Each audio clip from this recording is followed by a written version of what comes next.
Eu vou dar seguimento, então, no tema que você já tem aí ouvido, né, sobre a oração. Eu vou estar utilizando um texto de 1 Timóteo, capítulo 2.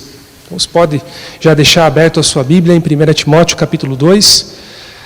Eu vou explicar um pouquinho sobre o contexto dessa carta, de modo bem breve, e depois a gente faz a leitura, então, do texto.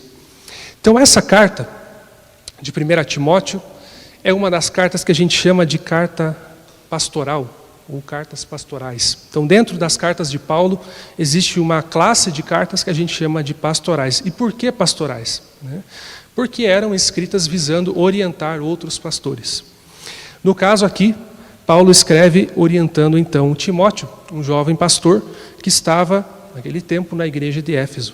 Então, Paulo escreve para ele, dando orientações. Nesse trecho que a gente vai ler do capítulo 2, ele está fazendo orientações, recomendações a Timóteo no que diz respeito ao culto público. E ele vai falar então sobre a oração, sobre a importância da oração no culto da igreja. Então, é isso que nós vamos ver aqui no capítulo 2 de 1 Timóteo. Nós vamos então estar vendo que tipo de oração é essa. Qual é o ensino que ele vai trazer, qual a orientação que ele vai trazer ali para aqueles irmãos e que também nós devemos aplicar hoje. Então podemos fazer a leitura de 1 Timóteo 2, versículo 1 até o 4.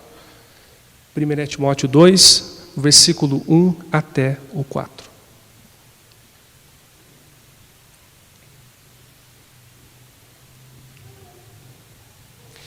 Diz o seguinte: antes de tudo, recomendo que se façam súplicas, orações, intercessões e ação de graças por todos os homens, pelos reis, por todos os que exercem autoridade, para que tenhamos uma vida tranquila e pacífica, com toda a piedade e dignidade. Isso é bom e agradável perante Deus, nosso Salvador, que deseja que todos os homens sejam salvos e cheguem ao conhecimento da verdade. Então, essa é uma orientação que Paulo dá a Timóteo para a igreja de Éfeso a respeito da oração. E o primeiro ponto que eu fiz aqui para que a gente entenda melhor esse texto, essa passagem, tem o seguinte título: todo tipo de oração por todas as pessoas. Esse é o primeiro ponto que eu gostaria de falar com vocês. Todo tipo de oração por todas as pessoas. Se a gente pudesse resumir parte desse texto, poderíamos resumir ele com essa frase. Então, Paulo aqui, ele vai fazer menção a várias práticas que normalmente a gente utiliza na nossa vida de oração. Então, ele fala sobre súplica, ele fala também sobre oração, de modo geral, sobre intercessão e ação de graça. Então, ele usa aqui esses 4 termos que se referem à nossa vida de oração. Súplica, o que seria uma súplica? Apresentar uma necessidade a Deus, suplicar com intensidade, sabendo que dependemos dele, somos limitados, temos dificuldades, reafirmamos então nossa total dependência a ele quando nós levamos situações, necessidades, seja nossa, ou seja de outros, ou seja da igreja, quando nós levamos isso até ele, nós podemos colocar como sendo uma súplica, levar uma necessidade até Deus, sabendo que ele age, que ele nos responde, que ele é um Deus vivo. A oração é o termo mais comum para a gente falar dessa prática espiritual. Inclusive nós chamamos essa prática espiritual de falar com Deus de oração. A oração aqui simboliza de modo geral a nossa intimidade com Deus, as nossas conversas, as nossas falas com Deus. Essa palavra oração também, alguns vão sugerir que ela carrega a ideia de adoração. Nós podemos também adorar o nosso Deus, engrandecer Ele, exaltar Ele, não só com músicas e canções, mas também com as nossas orações. Também são oportunidades de nós adorarmos Ele, exaltarmos Ele, agradecermos Ele por tudo que Ele tem feito. A intercessão carrega a ideia de suplicar em favor de alguém ou de uma situação específica. A palavra grega para essa palavra traduzida como intercessão, ela carrega a ideia de uma petição formal diante de uma autoridade. Então nós, quando vamos interceder por alguém ou por uma situação específica, é como se nós então nos achegássemos diante de uma autoridade para lhe apresentar aquilo que nós então viemos fazer ali. como se nós fizéssemos uma petição para uma autoridade. E nós não estamos diante de qualquer autoridade, nós estamos diante da maior autoridade de todas, que é o nosso Deus, Rei dos reis, Senhor dos senhores, acima de todas as coisas. Então nós chegamos até Ele, apresentamos a nossa petição, normalmente em favor de outros, e em favor de uma situação específica. Então essa é a ideia da intercessão, mais voltada, né, para o outro do que normalmente para mim.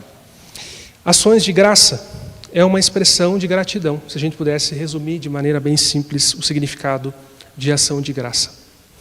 Nossa vida de oração não deve ser apenas de pedidos. Muitas vezes a gente fica só pedindo coisas para Deus e não agradece Ele em nada, né? Então a gente precisa ter um coração grato, expressar isso a Deus também. Nós podemos olhar para tudo que Ele já fez por nós. Ele nos salvou, nos tirou do reino das trevas, nos deu nova vida, nos deu o seu Santo Espírito que habita em nós, que nos guia, que nos coloca de encontro ao seu coração. Nós temos muitas coisas para agradecer a Ele. E quando olhamos também o que Ele tem feito em nós e nas pessoas à nossa volta, nós também devemos olhar para isso com gratidão, pelas coisas mais simples que Deus já tem feito. Então, tudo isso aqui que Paulo fala, súplica, oração, intercessão, ações de graça, é a ideia de todas as ferramentas que a gente tem basicamente aí na oração. Essa é a ideia que ele está trazendo para eles. E ele roga a Timóteo e a essa igreja em Éfeso para que eles usem toda essa dimensão de oração, todas essas ferramentas de oração que nós vimos aqui, né, seja ela mais informal ou mais formal, seja petição, seja agradecimento, seja intercessão, seja o que for, ele pede que a igreja ali use isso em nome de todas as pessoas, em favor de todas as pessoas. Essa é a recomendação que ele está fazendo então para eles, né? Então, antes de tudo, ou seja, isso é importante, isso é primário, isso é essencial, isso é primordial. Antes de tudo, recomendo que se façam súplicas, orações, intercessões, ações de graças por todos os homens. Por todos os homens. Então é isso que ele está rogando a esses irmãos, que a igreja utilizasse todas as ferramentas que ela tenha disponível no que diz respeito à oração por todos os homens. E nós vamos ver que essa expressão todos os homens aqui nesse texto, ela inclui pessoas salvas e pessoas não salvas. Isso vai ficar bem claro no versículo 4, né? Então muitas vezes a gente é ensinado a orar somente pelas pessoas que já são da igreja, pelas pessoas que já são cristãs, ou apenas pelas pessoas que a gente tem certa afinidade, que a gente gosta, né? Mas Paulo aqui diz que a oração da igreja deve ser por todos. Paulo ordena a Timóteo para conduzir essa igreja em oração, inclusive pelas autoridades do governo, né? Pelas autoridades, pelas pessoas que exercem autoridade naquele tempo e nesse tempo também. Isso vale para nós hoje também.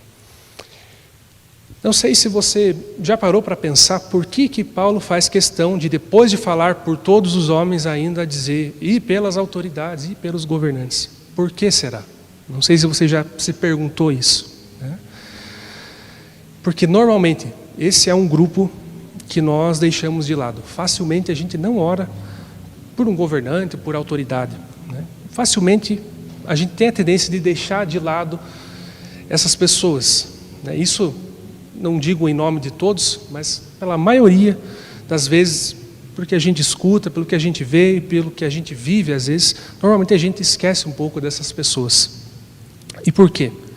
Muitas vezes nós não gostamos das condutas que as autoridades têm, que os governantes têm. Muitas vezes não concordamos com suas posições políticas, não concordamos com suas políticas públicas, muitas vezes, porque são contrárias ao modo de cristão de viver e de pensar e de agir, né? Muitas vezes os candidatos ou as autoridades que vão assumir os cargos disponíveis não vão ser aqueles que a gente votou, não vão ser aqueles que a gente desejou. Então, por isso, muitas vezes, né, vendo esse quadro, a gente vai deixar essas pessoas de lado e não vai orar por elas. E Paulo pede a esses irmãos que usassem toda a ferramenta disponível sobre a oração para orar por todos os homens, inclusive as autoridades, inclusive as pessoas, né, que ali exerciam a autoridade. o pedido de Paulo não é um pedido fácil. Não é um pedido fácil de se fazer. Porque na época, né, quem estava em ascensão, quem era, digamos, o principal, né, governante ali, era aquele cidadão chamado Nero. Não sei se vocês já estudaram sobre ele, né, mas era um cidadão extremamente, né, fora da casinha. Uma pessoa perversa, uma pessoa muito ruim, perseguiu muitos cristãos. O pedido de Paulo é difícil. Ele pede a esses irmãos que orem por essa pessoa hostil, pessoa que se opunha aos cristãos abertamente. No início perseguia de maneira intermitente, depois perseguia de maneira muito feroz e constante. Ele chegou ao ponto de incendiar Roma, né, colocou fogo em Roma. Roma tinha muitos prédios que tinham grande parte de estrutura em madeira, aquilo queimou muito fácil, e ele colocou a culpa nos cristãos, né? Alguns vão sugerir também que Paulo é preso e executado também como um dos mandantes desse incêndio criminoso. Então ele culpa os cristãos e culpa ali as pessoas que eram, né, líderes também cristãos. Então ele incendeia essa cidade, ele mesmo, né, os seus capangas ali, e coloca a culpa nos cristãos. Era esse nível de autoridade que eles tinham. Era esse nível de governante que eles tinham. E Paulo diz, ore por essa pessoa. Para eles não era fácil. Toda a angústia, todo o medo de não saber o que seria amanhã, o que ia acontecer. De repente iam bater na sua casa, iam levar você, iam tirar tudo que você tem, iam tirar a sua família, iam tirar a sua vida. Mas ele diz para esses irmãos orarem por essas pessoas. Vocês conseguem entender porque muitas vezes é difícil de orar por essas pessoas? Principalmente quando elas se opõem a nós, quando elas fazem mal a nós, ou as pessoas cristãs, pessoas que nós temos, né, esse convívio, essa comunhão, esse amor. Então, muitas vezes é difícil, muitas vezes é difícil. E não era uma exclusividade, não é uma exclusividade do nosso tempo, daquele tempo também. E Paulo diz então a eles que deveriam utilizar toda a oração disponível, toda a ferramenta, com intensidade para orar por essas pessoas que são autoridades. A oração pelas autoridades é um dever também cívico do cristão. E este é justamente o ensino aqui dessa passagem, né? A gente pode olhar aí para a história e pensar, poxa vida, isso não foi levado, parece muito para frente. Pelo menos hoje a gente não percebe muitas vezes isso sendo feito. Mas quando a gente olha um pouquinho para a história da igreja, nós vamos ver que isso foi feito. Isso foi feito. Nós temos alguns registros do que a gente chama de pais da igreja. O que seriam os pais da igreja? São as pessoas que sucederam aí os apóstolos, né? Andaram com eles, caminharam com eles e vão assumir, vão levar para frente aí a igreja. Então, a gente tem registros dessas pessoas aplicando, vivendo isso, deixando por escrito princípios a respeito disso. E eu separei duas frases de dois pais da igreja diferentes, na sua época, que viveram esse princípio. Só para que a gente entenda que isso foi levado, de certo modo, para frente, e a igreja entendeu isso, foi levando, embora muitas vezes parece que isso tenha ficado mais difícil, né?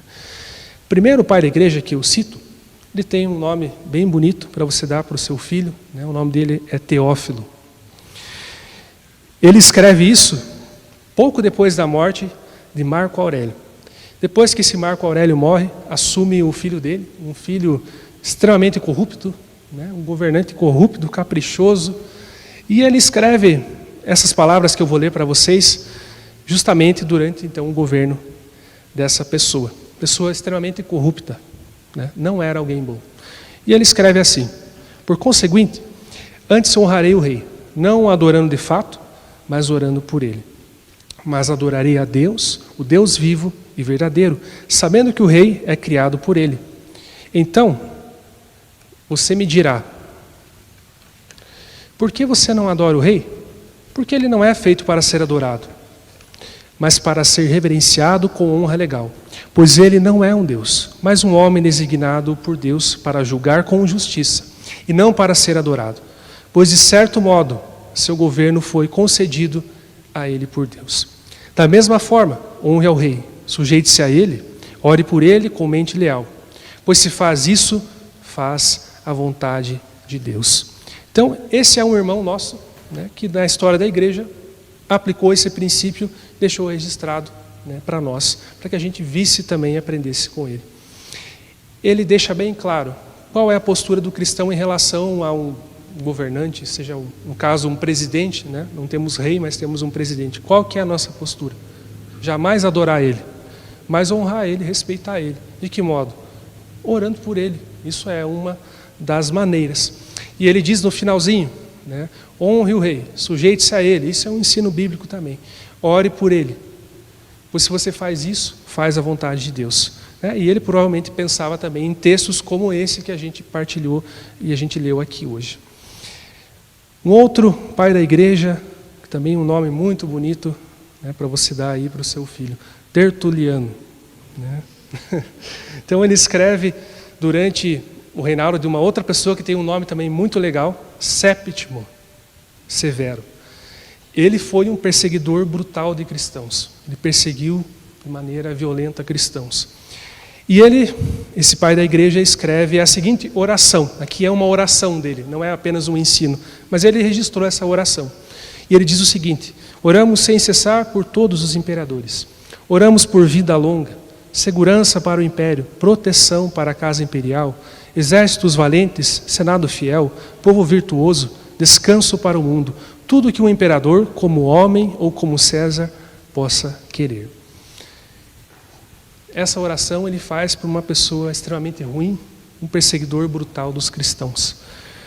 E você pode estar se perguntando, mas como é que a gente consegue? Como que a gente consegue orar por quem a gente às vezes não tem a mínima afinidade, não gosta, por pessoas que até são nossos inimigos muitas vezes? E Paulo, nesse texto que a gente leu, ele dá duas motivações para que a gente ore por essas pessoas, sejam elas boas ou ruins. Ele dá basicamente duas motivações para que a gente então ore por essas pessoas, por todas as pessoas, inclusive os governantes. Duas motivações então, para que nós, como cristãos, tenhamos uma vida tranquila e pacífica. Esse é um dos motivos que ele dá. Outra coisa, para ver a salvação de Deus alcançando vidas.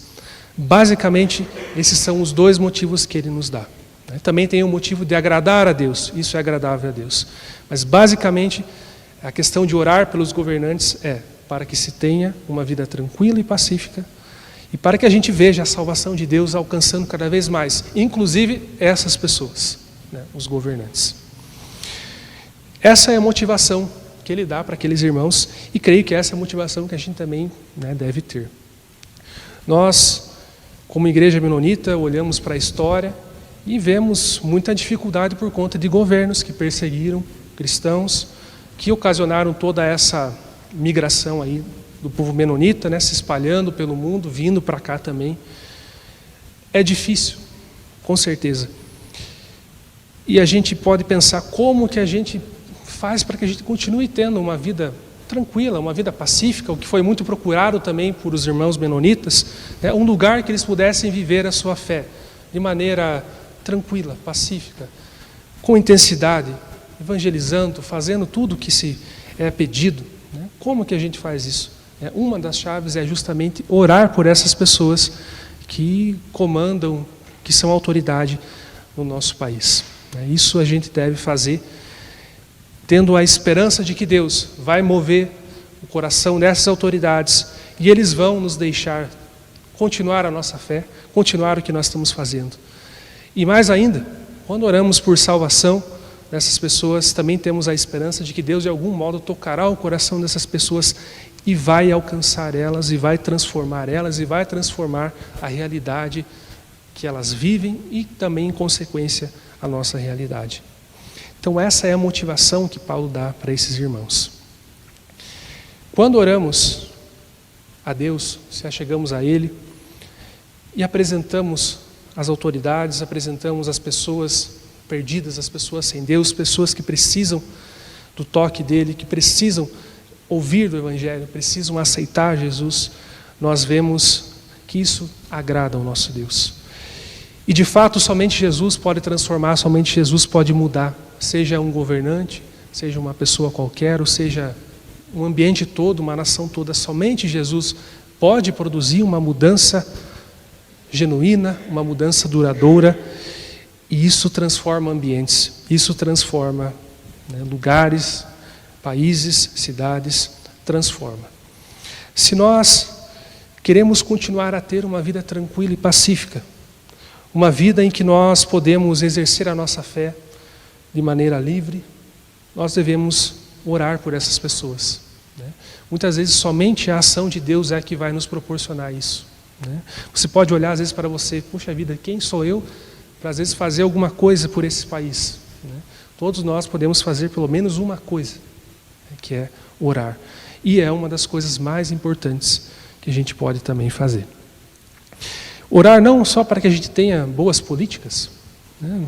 Não orar só para que eles nos deixem em paz, né, mas também pela salvação deles. Então, todo tipo de oração por todas as pessoas. Esse é o pedido de Paulo para a igreja de Éfeso, através da vida de Timóteo, e creio que esse também é um pedido que Deus faz a nós, que nós venhamos a entrar em oração, usando todas as ferramentas que nós temos, de maneira intensa por todas as pessoas. De que maneira que a gente poderia falar isso de maneira mais prática? Ore pelas pessoas, até aquelas que você não gosta, até os governantes, como se você orasse por alguém que você gosta muito, como se você orasse por um ente querido, um familiar, um amigo muito próximo. Então você vai orar com intensidade, com fervor, e vai esgotar toda a ferramenta que você tiver de oração e vai orar, né, de maneira muito intensa. Creio que seja isso que nós devemos também fazer a respeito dessas pessoas. Não é fácil, mas isso é uma ordenança que a gente tem também a respeito da oração. Todo tipo de oração por todas as pessoas. Gravem bem essa frase. O segundo ponto tem o seguinte título: desenvolver o mesmo coração do nosso Pai. Nossa vida de oração, ela deve ser em conformidade com o coração do nosso Deus, com o coração do nosso Pai. E o que está no coração dele? Não sei se você já fez essa pergunta. O que está no coração do nosso Deus, do nosso Pai? Esse texto deixa claro o que está no coração de Deus, o que ele está pensando, o que ele está almejando fazer. Versículo 4 diz bem explícito o que está no coração de Deus. E ele diz o seguinte, né, qual é o desejo de Deus, o que está no coração dele. Versículo 4, 1 Timóteo 2. Deus, ele deseja que todos os homens sejam salvos e cheguem ao conhecimento da verdade. Então hoje nós cantamos, né, todos necessitam de um amor perfeito, todos necessitam de perdão, de compaixão, de salvação, todos necessitam desse Jesus que move as montanhas, que quebra as barreiras, que faz a sua luz brilhar onde tem trevas, que traz vida onde não existia. Todos necessitam. Nós cantamos isso. Então essa verdade também é aqui colocada. Todos precisam de Jesus, até os que a gente não gosta. Todos precisam de Jesus.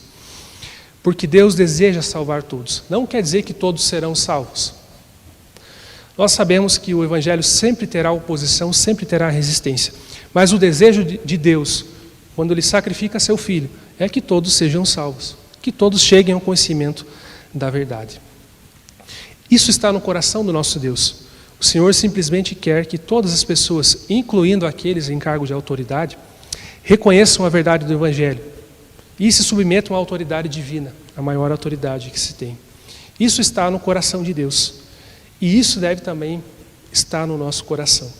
O coração de Deus deseja salvar pessoas, inclusive até as que a gente às vezes diz, não, essa pessoa não precisava, né? Essa pessoa não queria encontrar ela no céu. Mas muitas vezes nós vamos ver que Deus quer salvar até aquelas pessoas que a gente não gosta muito. Eu considero aquela pessoa meu inimigo, né? Olha o que Mateus 5, 43 ao 45 diz, né?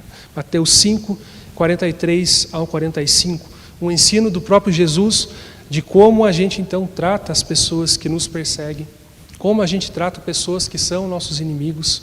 Então aqui, Jesus ele dá um ensino para nós nesse sentido. Mateus 5, 43 ao 45.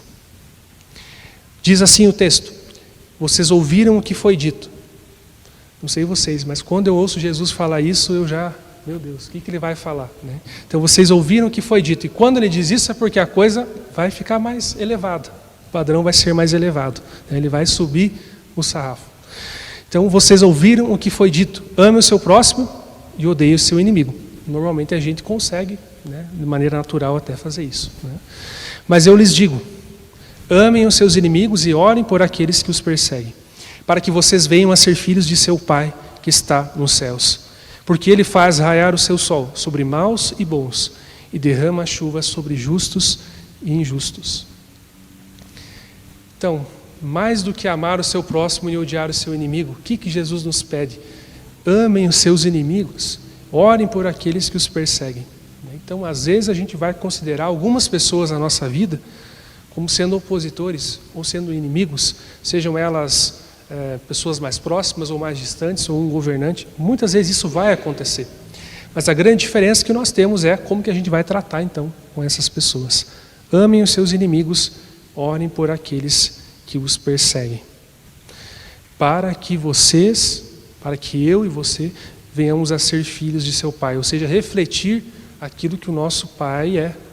Então essa é a ordenança, o mandamento aqui que Jesus também nos deixa.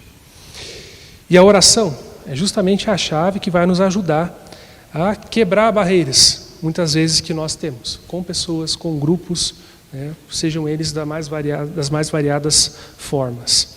A oração vai nos ajudar nesse sentido, a quebrar barreiras com pessoas, com grupos.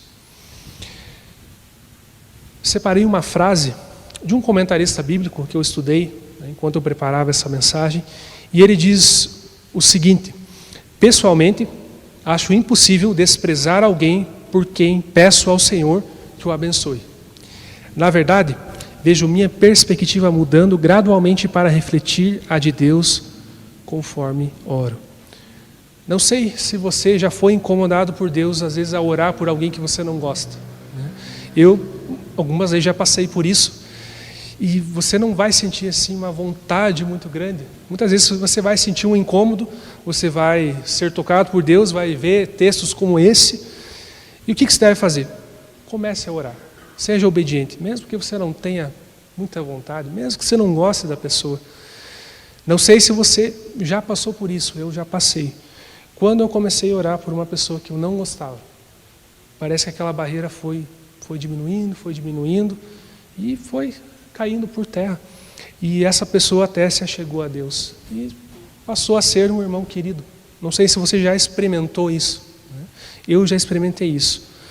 Então, a oração, ela é algo que nos ajuda a quebrar barreiras, a tirar as montanhas, tirar os muros que muitas vezes nós temos. Às vezes por parte da outra pessoa ou por nossa parte. A oração nos ajuda nesse sentido.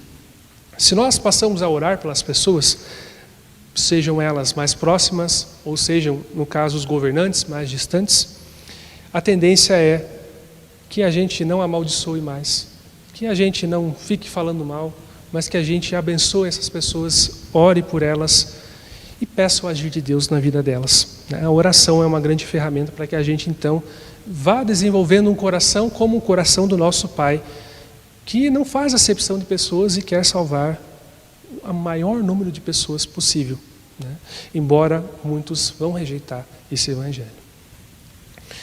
Como filhos de Deus, nós devemos imitar o nosso Pai, né? Então a expressão tal pai, tal filho, ela deve fazer parte da vida cristã, né? As pessoas devem olhar para nós e dizer, ele realmente é um filho de Deus, né? Então, no culto em alemão aqui, o pastor leu um texto de Romanos dizendo que o Espírito de Deus testifica no nosso coração que nós somos filhos de Deus. Então nós temos uma testificação que não vem de nós, dizendo, você é filho de Deus. E isso também é reconhecido pelos outros através da nossa maneira de viver.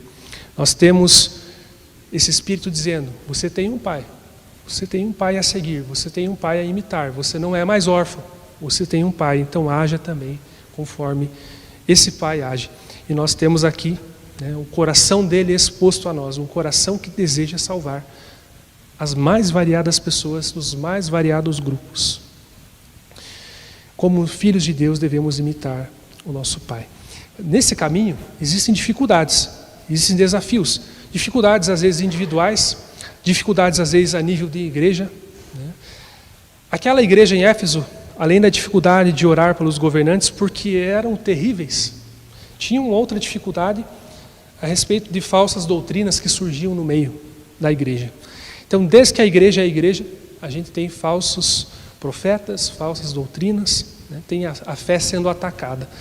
Muitas cartas do Novo Testamento vão trabalhar rebatendo essas falsas doutrinas.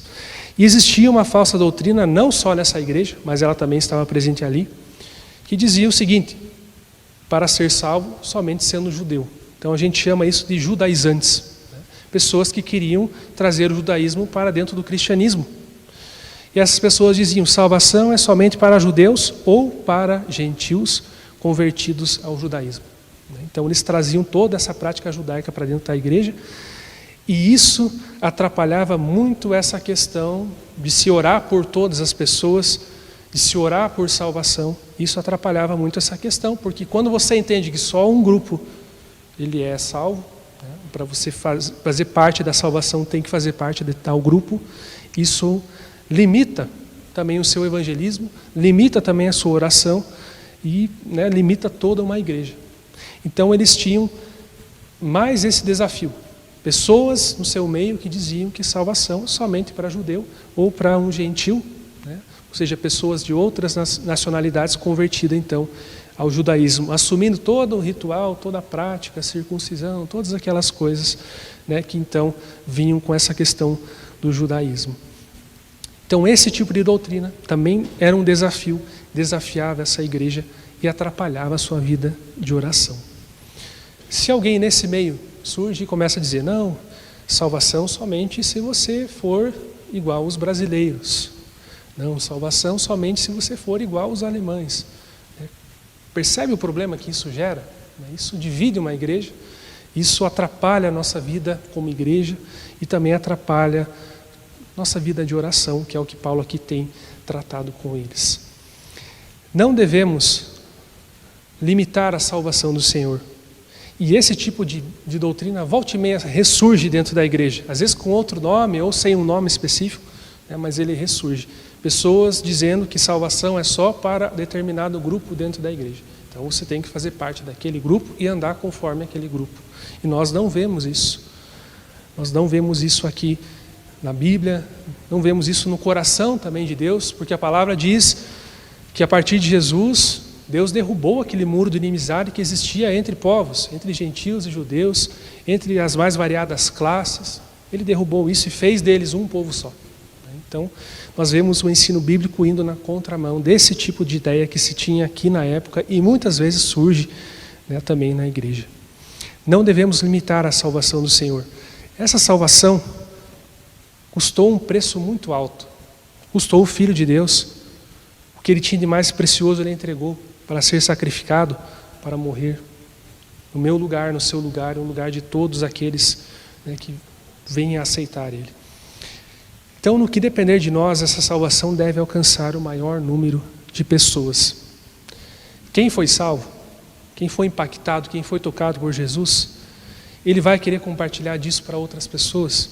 Ele vai querer orar por outras pessoas para que elas também tenham esse entendimento, esse conhecimento de Jesus e também cheguem ao conhecimento da verdade e à salvação. Quem foi salvo, quem foi transformado, quem foi tocado por Jesus, normalmente vai fazer isso. O problema é que em meio a isso temos os desafios que nós já vimos. Nosso estilo de vida, tanto pessoal, tanto como igreja, nosso estilo de vida de oração, ele deve cooperar com a missão de Deus e não ser um empecilho, não ser um atrapalho, não ficar travando essa missão. No que depender de nós, nós devemos então orar por todos, para que Deus de algum modo toque e salve essas pessoas. Se você começar a orar por isso, algumas vezes o próprio Deus vai dizer: olha, é você mesmo que eu vou usar. Você que está orando, então você vai até lá e você vai partilhar desse evangelho e você vai então estar sendo usado para tocar essa pessoa. E às vezes quando oramos por pessoas longe de nós, por exemplo, autoridades, governantes, que a gente nem vai ver às vezes na vida, Deus levanta outras pessoas e assim vai. Mas aqui nós vemos essa importância de orar pela salvação das pessoas. Quando nós entendemos isso, quando nós praticamos isso, o texto diz que isso é agradável a Deus, ou seja, isso agrada o Senhor nosso Deus, que deseja que todos sejam salvos. Que a nossa vida de oração, ela transmita o que está também no coração do nosso Pai, que é esse anseio de salvar o maior número de pessoas que for possível. Deus sabia sim que muitos rejeitariam, mas sabia também que muitos aceitariam Ele. E nós não sabemos quem irá rejeitar ou quem irá aceitar, mas nós temos a incumbência de orar. Deixa que Deus conduza o resto. Que a nossa vida de oração transmita o que está no coração do nosso Pai. Esse desejo de salvar as pessoas. Depois que nós ouvimos aqui, tudo isso, vimos esse texto, você poderia fazer uma análise em você mesmo. Como está a sua vida de oração em comparação a essa palavra, em comparação a esse texto? Como está a sua vida de oração em relação a isso?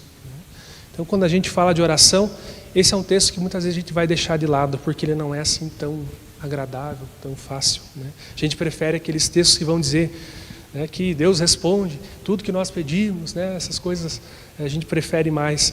Mas esse é um texto também muito importante, faz parte do ensino bíblico sobre a oração. Como está a sua vida de oração em comparação com essa passagem, com esse ensino? Você pode responder isso para você mesmo. Eu não sei você, eu acho que eu preciso melhorar. Não é porque muitas vezes a gente é pastor ou tem um cargo que a gente é bom em tudo. Não, a gente tem os mesmos desafios.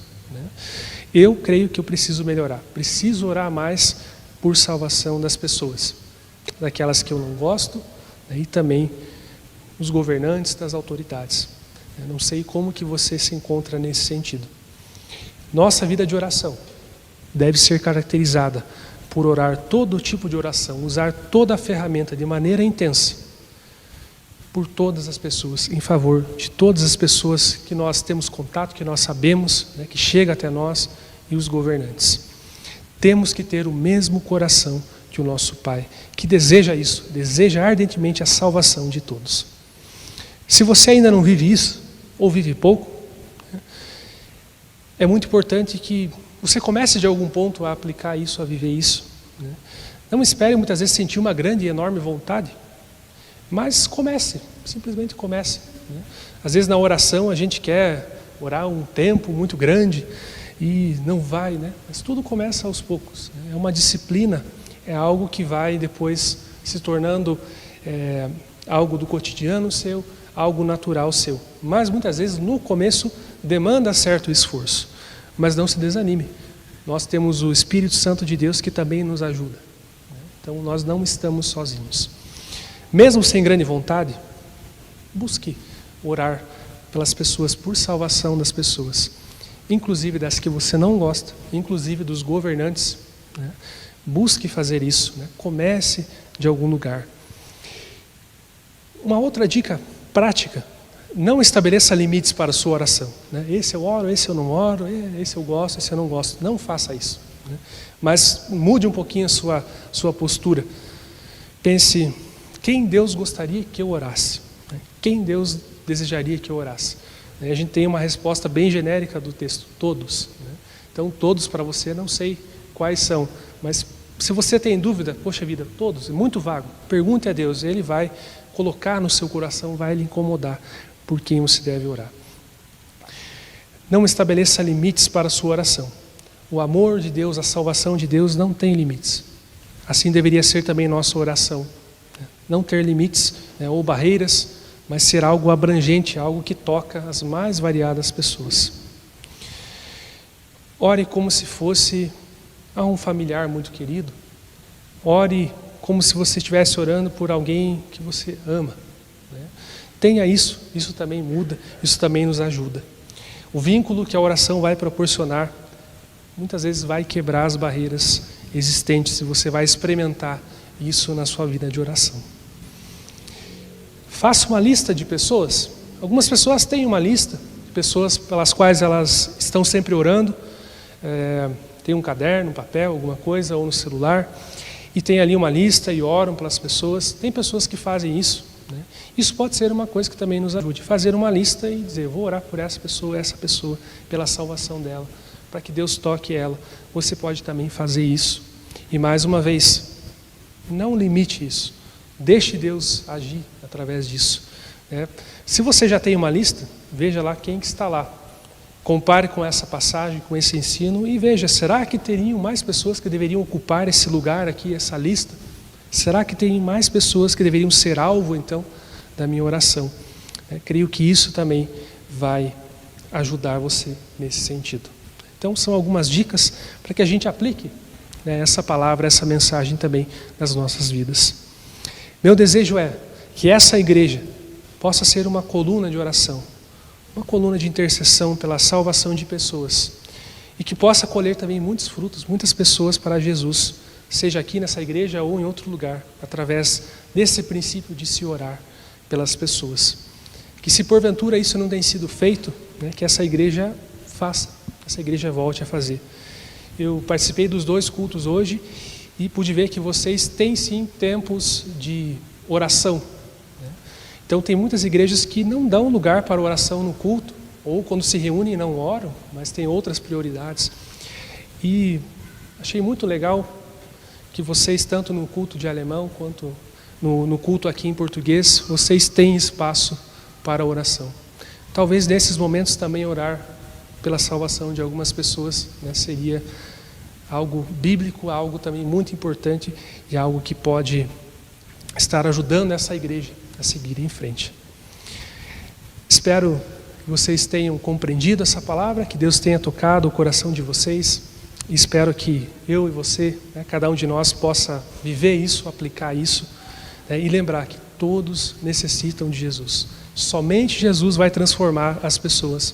Somente Jesus vai transformar essa colônia, né, Ponta Grossa, o Paraná, o Brasil, qualquer lugar que seja. Somente Jesus é capaz de transformar vidas. E por isso nós oramos por isso nós falamos dele, por isso nós seguimos ele. Gostaria ainda de orar com vocês, né? E daí da minha parte eu encerro aqui. Deus, nós damos graças ao Senhor pela sua palavra que é viva, sua palavra que fala não só para as pessoas que viveram no passado, mas também para nós. Damos graças ao Senhor por ter acesso a ela, por estar aqui mais uma vez ouvindo aquilo que o Senhor tem para compartilhar conosco. Nos ajude a ter uma vida de oração, que ora por todos, com intensidade, com fervor, usando tudo aquilo que temos a nosso alcance. Nos ajude a ter uma vida de oração que reflete o seu coração, que reflete aquilo que o Senhor deseja que nós oremos. Que o Senhor esteja tocando o coração de cada um, para que a gente possa avançar, não só individualmente, mas como igreja, nessa questão de oração, especialmente oração por salvação dos perdidos, por salvação das pessoas que não conhecem o Senhor. Que o Senhor esteja colocando isso no nosso coração, que isso venha estar queimando no coração de cada um. E que o Senhor nos use para ser um instrumento grandioso para levar a sua palavra, a sua salvação também às pessoas. Que o Senhor esteja tocando as nossas vidas, tirando barreiras, tirando muros, tirando tudo aquilo que nos impede muitas vezes de orar por algumas pessoas. Que o Senhor toque no nosso coração, incomode o nosso coração e derrube tudo o que precisa ser derrubado. Que possamos ser como o Senhor é, pensar como o Senhor pensa, agir como o Senhor age, orar como o Senhor deseja. Que o Senhor esteja nos ajudando. Pedimos a sua graça, pedimos a sua capacitação. E em nome de Jesus que nós oramos e agradecemos. Amém.